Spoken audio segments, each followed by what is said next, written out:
Baik, selamat pagi. Di sini dengan saya Dr. Zarata Bintang akan melakukan pemeriksaan bayi baru lahir dan penilaian Apgar Score.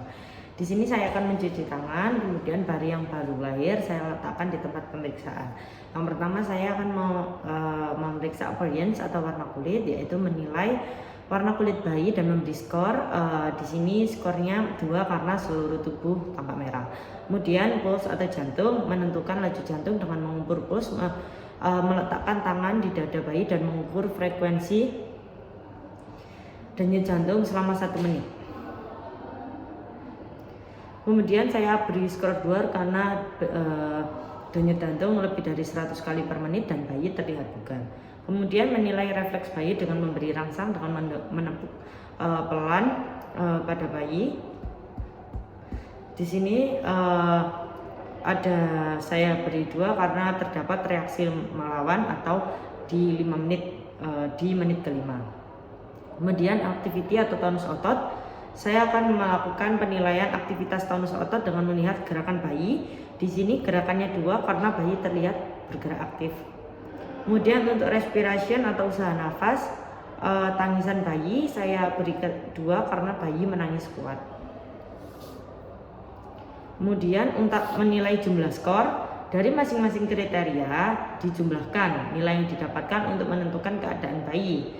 Tidak asfiksia lebih dari 7, asfiksia ringan atau sedang 4-6, asfiksia berat kurang dari 3. Menit pertama biasanya 8, menit kelima 9, kemudian 8-9. Di sini untuk pemeriksaannya yaitu lebih dari 8 karena bayi terlihat normal dari respiration, kemudian usaha nafas, tonus otot, laju jantung, kemudian refleks dan appearance-nya semuanya baik. Kemudian dilanjutkan dengan cuci tangan 6 langkah dan mengenakan sarung tangan yang bersih. Saya akan menjaga suhu tubuh bayi dan menghangatkan bayi dengan jarak lampu sorot yaitu kurang lebih 60 cm. Kemudian saya akan menjaga suhu di ruangan tidak lebih dingin dari 25 derajat. Bila perlu AC dan kipas angin tidak boleh dihidupkan. Kemudian keringkan bayi terutama di bagian kepala tanpa menghilangkan vernix. Kemudian saya akan meletakkan bayi dalam keadaan terlentang, kepala sedikit rendah untuk membersihkan mulut, faring dan hidung dari cairan, mukus dan darah debris amnion. Usap mulut dengan kasa atau section lembat dengan case section catheter. Untuk bayi lahir dengan kondisi ini, saya tanggapan langsung diberikan pada ibu untuk inisiasi menyusui dini. Dan bila dikhawatirkan adanya gawat nafas, bayi harus diletakkan pada box penghangat dan observasi ketat. Kemudian pengukuran antropometri. Baik, kemudian dilanjutkan dengan pemeriksaan head to toe, yaitu melakukan pemeriksaan kepala, rabas panjang garis sutura dan fontanel, apakah ukuran dan tampilannya normal. Kemudian fontanel anterior harus diraba, yang besar dapat terjadi akibat fontanel yang besar akibat terjadinya prematuritas atau hidrosefalus. Kalau yang terlalu kecil bisa juga karena mikrosefali. Kemudian pemeriksaan adanya trauma kelahiran atau tidak seperti kaput sucadeneum, sefalhematoma atau pendarahan aponeurotik atau fraktur tulang tengkorak. Kemudian perhatikan adanya kelainan kongenital seperti ancefali atau mikrosefali. Di sini bayinya normal, tidak ada pemberasaran atau mikrosefali. Kemudian melakukan pemeriksaan mata. Pemeriksaan mata yaitu periksa jumlah, posisi, letak mata dan gerakan bola mata. Kemudian pemeriksa adanya pembesaran kekeruhan pada kornea. Kemudian ada trauma seperti palpebra atau pendarahan konjungtiva atau retina. Kemudian pemeriksa apakah ada sekret di mata, konjungtivitis karena kuman gonococcus dapat terlihat dapat menjadi panophthalmia dan menyebabkan kebutaan. Dan kemudian pemeriksa keadaan sklera, apakah nampak gejala ikterus atau tidak. Kemudian kaji blink reflex, yaitu refleks gerakan seperti menutup mata dan menjamurkan mata. Jika bayi terkena sinar atau hembusan angin, matanya akan tutup atau dia akan mengejapkan matanya. Jadi bayi akan menutup mata. Kemudian untuk pemeriksaan mata normal dengan eye blink refleksnya juga ada. Bayi memejamkan mata ketika ada rangsangan. Kemudian tidak ada sekret, tidak ada inflamasi. Kemudian untuk jumlah dan letak juga sudah bagus. Kemudian tidak ada pembesaran, tidak ada trauma, tidak ada konjungtivitis. Kemudian dilanjutkan dengan pemeriksaan telinga. Pemeriksaan telinga yaitu periksa dan pastikan jumlah dan posisi, bentuk, simetris atau tidak. Kemudian bayi cukup bulan, tulang rawan sudah matang. Kemudian daun telinga harus berbentuk sempurna dengan lengkungan yang jelas di bagian atas. Kemudian perhatikan letak daun telinga, yaitu rendah. Daun telinga yang letaknya rendah terdapat pada bayi yang mengalami sindrom tertentu atau yang namanya Pierre Robin. Di sini simetris, telinga sudah berbentuk sempurna, kemudian tidak ada letak rendah. Jadi pemeriksaan telinganya untuk bayi ini normal. Kemudian dilanjutkan dengan pemeriksaan hidung. Di sini kita akan mengkaji bentuk dan lebar hidung pada bayi cukup bulan. Lebarnya harusnya 2,5 cm.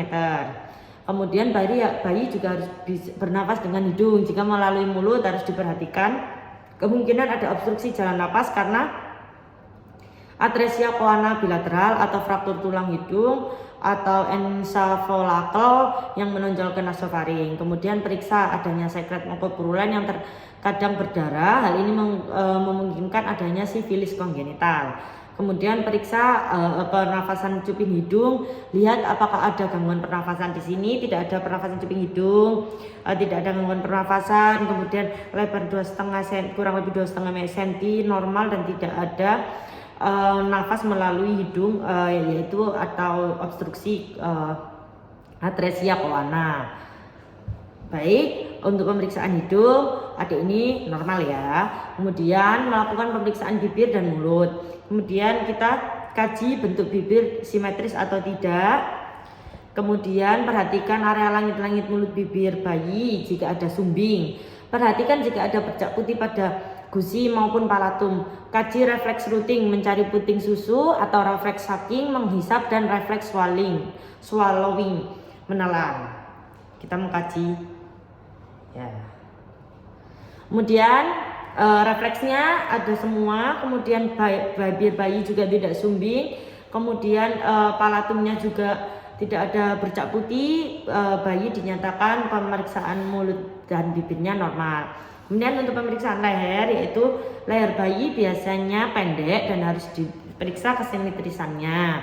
Kemudian pergerakannya harus baik. Jika terdapat keterbatasan pergerakan, kemungkinan ada kelainan tulang leher.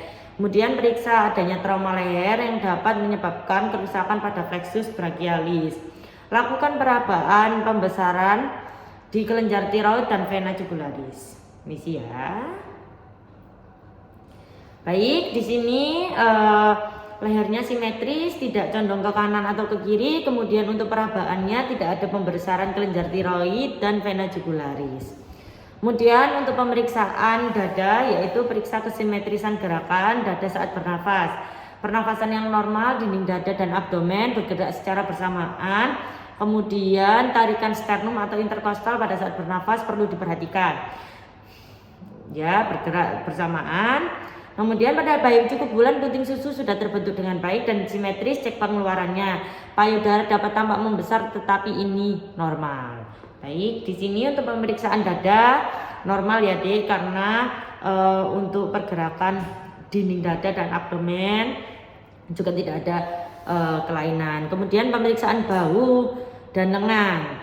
Kemudian kedua lengan harus sama panjang. Periksa dengan cara meluruskan kedua lengan ke bawah.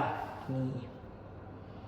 Baik, kemudian kaji apakah ada abs atau Campbell's palsy.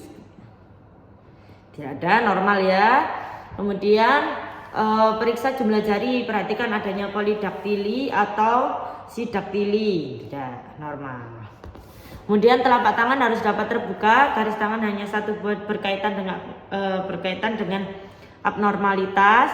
Kemudian periksa adanya paronisia pada kuku yang dapat terinfeksi atau tercabut sehingga menimbulkan luka dan perdarahan. Kuku normal. Kemudian kaji refleks Moro dan kemungkinan adanya fraktur bayi yang mengembangkan tangannya ke samping dan melebarkan jari-jari. Kemudian menarik tangannya kembali dengan cepat ingin memeluk seseorang. Kita jatuhkan.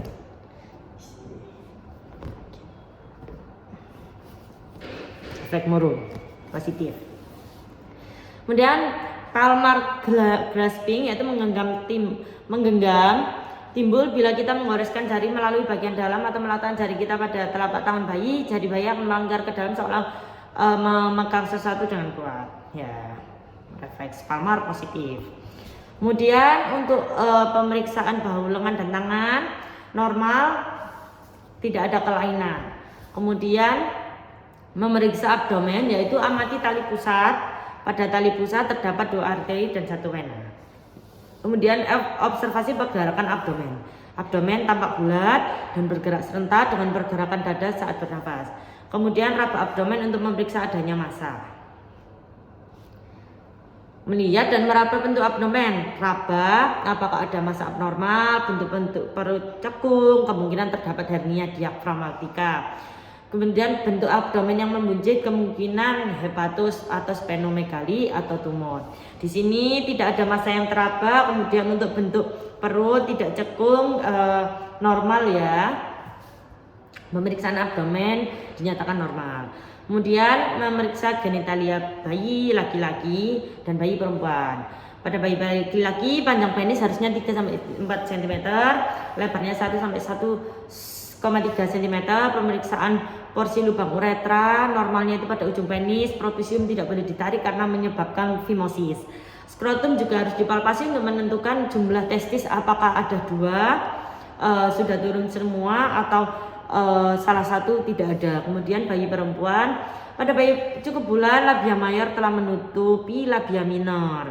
Kita lihat labia mayornya sudah menutup ya. Kemudian pastikan lubang uretra terpisah dengan vagina. Di sini terdapat 2 lubang, uretra dan vagina sudah terpisah. Kemudian terkadang tampak adanya sekret berwarna putih atau berdarah dari vagina. Hal itu disebabkan oleh pengaruh hormon ibu atau withdrawal bleeding. Jadi normal ya. Kemudian kita periksa tungkai dan kakinya.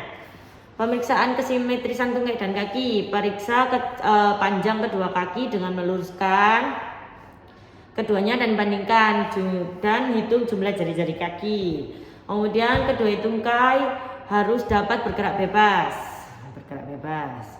Kemudian terbatasnya gerakan berkaitan dengan adanya trauma atau fraktur dan kerusakan neurologis. Kemudian mengkaji refleks Babinski yaitu mengusap bagian menonjol dari dasar jari telapak kaki hingga jari kaki membuat semua. Ya, enggak semua ya. Refleks Babinski positif. Untuk pemeriksaan tungkai dan kaki dinyatakan normal. Kemudian pemeriksaan spinal atau punggung. Pemeriksaan spinal dengan cara menelungkupkan bayi, cari tanda-tanda abnormalitas seperti spina bifida, pembengkakan, lesung atau bercak kecil berambut yang dapat menunjukkan abnormalitas medula spinal dan kolumna vertebral. Ya, untuk pemeriksaan spinal atau punggung normal, tidak ada spina bifida, penggekakan, lisung atau bercak kecil berambut. Kemudian pemeriksaan anus dan rektum. Periksa adanya kelainan atresia ani, kaji posisinya. Kemudian mekonium umumnya keluar pada 24 jam pertama. Jika sampai 48 jam belum keluar, kemungkinan adanya mekonium plak sindrom atau megakolon. Ya. Memeriksa kulit, perhatikan kondisi kulit seperti bayi. Warnanya itu biasanya ada warna ruam, bekakan, tanda-tanda infeksi apa tidak pada kulitnya. Periksa ada bercak atau tanda lahir, perhatikan vernik caseosanya, apakah ada lunago yang jumlahnya terdapat biasanya pada bayi kurang bulan. Tidak ada lunago ya. Di sini tidak ada ruam, pembekakan dan tanda infeksi. Pemeriksaan kulit normal. Kemudian injeksi vitamin K1 1 mg intramuskular di antara rata-rata paha. Kemudian pengambilan darah untuk newborn screening HB, golongan darah, HCT, gula darah 4-6 jam setelah lahir, bilirubin sesuai klinis, screening kongenital hipotiroid pada usia lebih dari 48 sampai 72 jam setelah lahir. Kemudian ada hearing impairment screening, kemudian membersihkan alat-alat yang sudah digunakan, melepas sarung tangan dan cuci tangan, dokumentasi tindakan dan menjelaskan pada orang tua hasil pemeriksaan dan memberinya konseling. Baik Ibu, di sini bayinya normal, pada pemeriksaan semuanya terlihat normal, tidak ada tanda-tanda seperti infeksi, kelainan kongenital atau beberapa inflamasi lainnya. Jadi normal. Apa ya? Gak ada yang Ibu tanyakan? Udah, ya Ibu, makasih. Baik, dilanjutkan dengan pemeriksaan tanda-tanda vital seperti suhu bayi, denyut jantung bayi, dan pemantauan pernafasan bayi. Yang pertama yaitu tanda-tanda vital. Pemeriksaan suhu bayi dilakukan di aksila selama 5-10 menit. Ya, di sini suhunya 37 ya, normalnya yaitu 36,5 hingga 7,5. Kemudian pemantauan denyut jantung bayi dengan memperhatikan keteraturan denyut jantung bayi.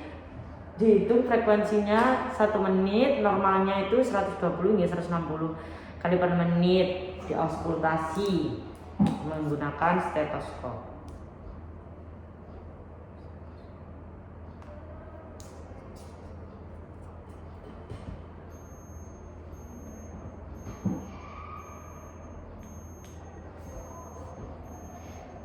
Kita hitung frekuensinya selama 1 menit.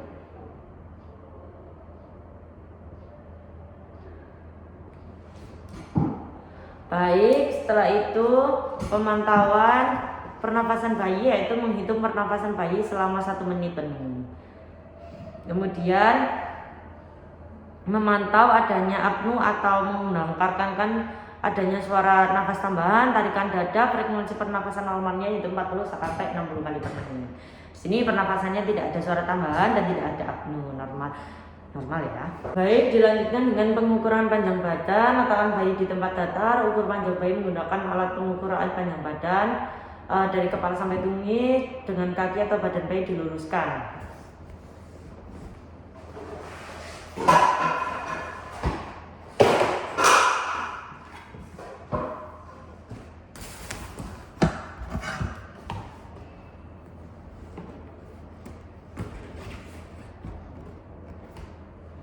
Baik, di sini panjangnya yaitu 54 cm. Di sini bayinya normal ya, karena panjang normal bayi yaitu 45 sampai 54 cm. Kemudian dilanjutkan dengan pengukuran lingkar kepala. Pengukuran lingkar kepala yaitu dari diameter terbesar yaitu frontal ke occipital. Kemudian jika terdapat kaput succadenum dapat dilakukan hari kedua atau ketiga. Normalnya 35 sampai 35 cm. 33 sampai 35 cm.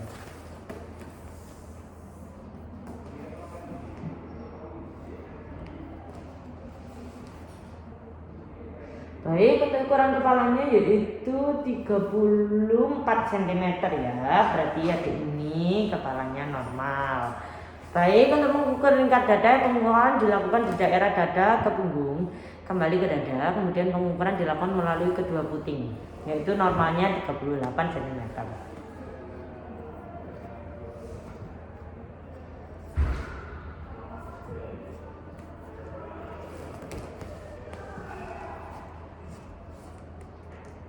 Di sini itu 30 cm. Panjang dadanya normal. Baik, di sini saya akan melakukan pemeriksaan Ballard score. Jadi yang pertama saya akan mencuci tangan, kemudian bayi yang baru lahir ditempatkan pada tempat pemeriksaan. Kemudian bayi ditempatkan terlentang dan memeriksa menunggu bayi sampai tenang. Kemudian menilai postur bayi. Di sini kemudian setelah menilai postur bayi itu melakukan penilaian jendela siku, yaitu tangan fleksi pada pergelangan dan beri cukup tekanan untuk mendapatkan posisi fleksi sefleksi mungkin. Ukur dan nilai sudut antara amnesia hipotenar dan bagian anterior lengan bawah. Jangan memutar pergelangan tangan. Kemudian recoil lengan, yaitu pegang kedua tangan bayi dan fleksikan bagian bawah sejauh mungkin. Dalam 5 detik rentangkan kedua tangan bayi dan lepaskan. Amati reaksi bayi saat dilepaskan dan memberikan skor. Kemudian sudut popliteal, yaitu bayi diposisikan terlentang, kemudian paha ditempatkan lembut di perut bayi dengan lutut ditekuk penuh. Pemeriksa memegang kaki satu sisi dengan lembut dan satu tangan mendukung sisi paha dengan tangan lain. Jangan memberikan tekanan pada paha belakang. Kemudian pastikan bayi berhenti menendang secara aktif sebelum melakukan ekstensi kaki. Kemudian kaki bayi diekstensikan sampai terdapat retensi seperti terhadap ekstensi. Kemudian ukur sudut yang terbentuk antara paha dan betis di antara popliteal. Kemudian tanda Shell, yaitu bayi dibaringkan terlentang dan pemeriksaan mengarahkan kepala bayi ke garis tengah tubuh. Dorong tangan bayi melalui dada bagian atas dengan satu tangan dan ibu jari tangan sisi lain. Pemeriksaan diletakkan pada siku bayi. Kemudian siku diangkat melewati badan, namun kedua bahu harus tetap menempel pada permukaan meja dan kepala tetap lurus. Amati posisi siku bayi.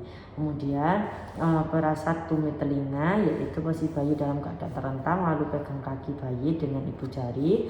Kemudian dan ibu jari dan telunjuk tarik sedekat mungkin dengan kepala tanpa memaksa. Kemudian pertahankan panggul pada permukaan meja.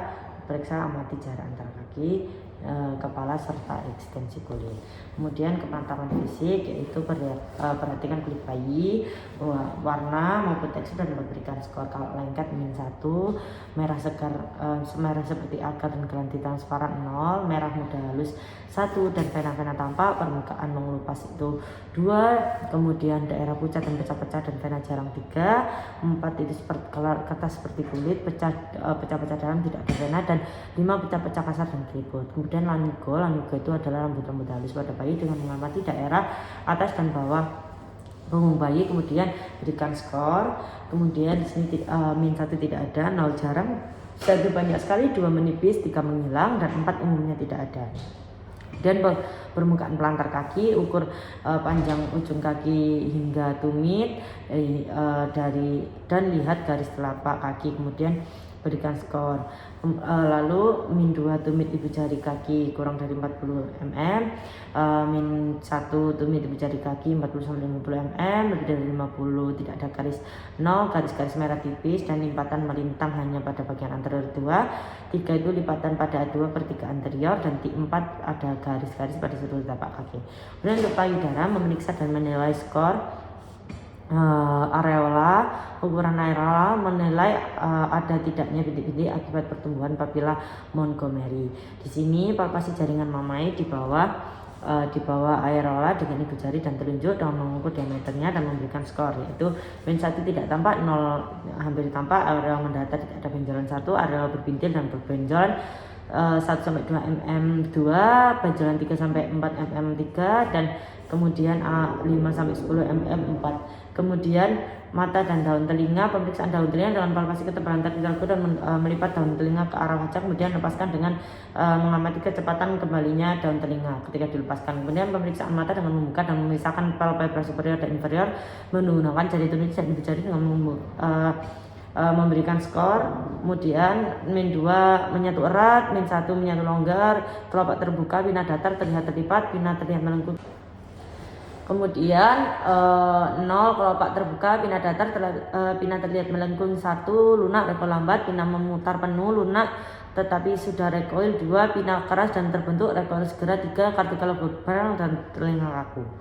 Kemudian kelamin, amati kelamin pada bayi laki-laki dan berikan skor. Kalau skrotum datar dan halus -1, skrotum kosong itu 0, testis kanal bagian atas dan rugai jarang 1, testis menuju ke bawah dan rugai sedikit 2, testis di skrotum dan rugai jelas 3, dan testis di pondulus dan rugai dalam 4.